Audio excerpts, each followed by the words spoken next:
Hey, this is Mike from the One Stop Co-op Shop, and I'm here again with Shelf Life, the monthly series where I look at games I covered 4 to 5 months ago and let you know whether they still stayed in my collection. For this episode, I'm looking at games I covered on the YouTube channel and our podcast in April of 2020. And don't forget, we have a contest for a free game or gift certificates, so if you want to see who won for this episode, stick around until the end of the video. But now let's get to the games and see which of them had Shelf Life.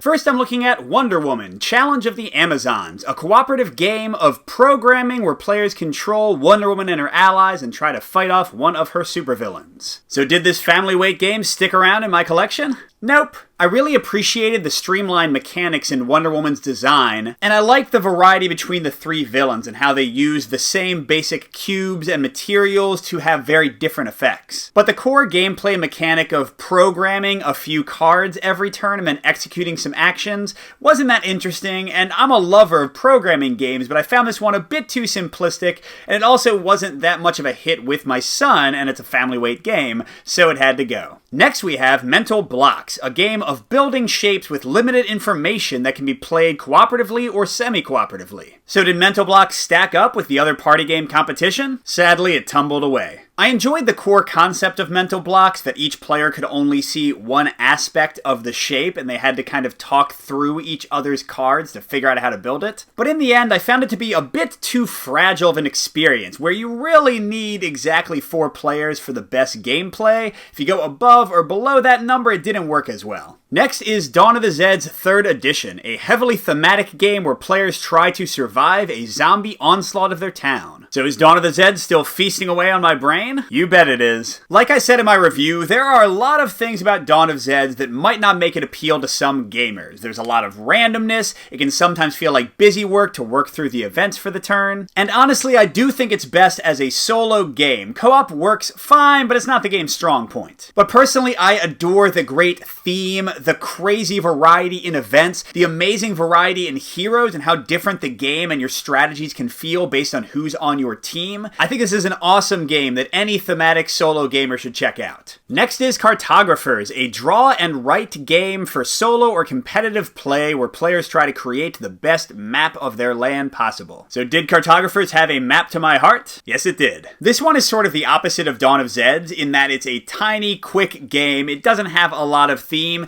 and I prefer this with competitive play instead of solo play, although solo is quick and fun. But I love how simple, straightforward, and relaxing playing this can be. I adore the mechanic they borrowed from Sprawlopolis, where the objective cards also determine your goal for solo play.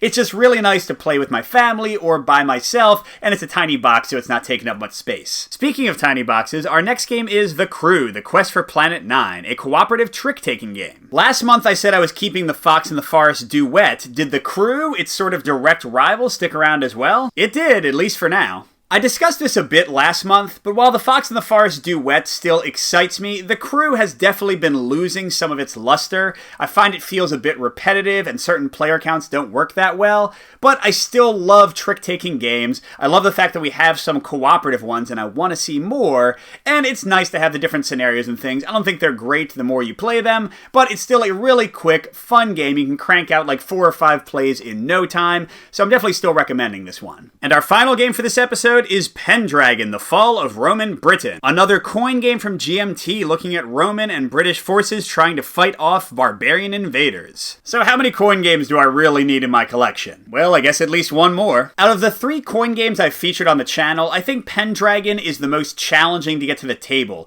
It has the biggest setup, it has really complex bots, but doesn't have the streamlining that Gandhi added to the system. But that being said, I really love the historical theme for this one. I love the ebb and flow as you conquer territory and try to fight off the invaders. And I also really like the way that you kind of start out allied with a faction sometimes, but then will have to fight against them later. It has the most epic feel and the biggest shifts in gameplay of any of the coins I've played, and this has already become one of my favorite series, so Pendragon is the top for now. So there you go, only 6 games for this month's episode, but I kept 4 of them. That might be a record, 2/3, wow. Hang out for a minute if you want to find out who won the free game or gift certificate. And until next month's episode of Shelf Life, good gaming, and I'll see you at the next stop. And here we go, determining our winner. We had over 100 entrants like usual, but we had, this time, I think it might be the first, 3 people who got every single answer right. 6 for 6. And this, by the way, is one of my favorite recent coincidences. You might recognize the third name on that list. Herman Luttman is the designer of Dawn of Zeds 3rd edition. And I've been chatting with him a lot online ever since I reviewed the game, so he's been kind of following our content, and he entered, and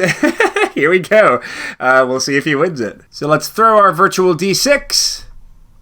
And it's a 2. Sorry, Herman. And that means the winner of this month's contest is Chris Dewey. So, Chris, I'll be sending you an email soon. And to the rest of you, thanks for watching, and we'll see you next month with another episode of Shelf Life.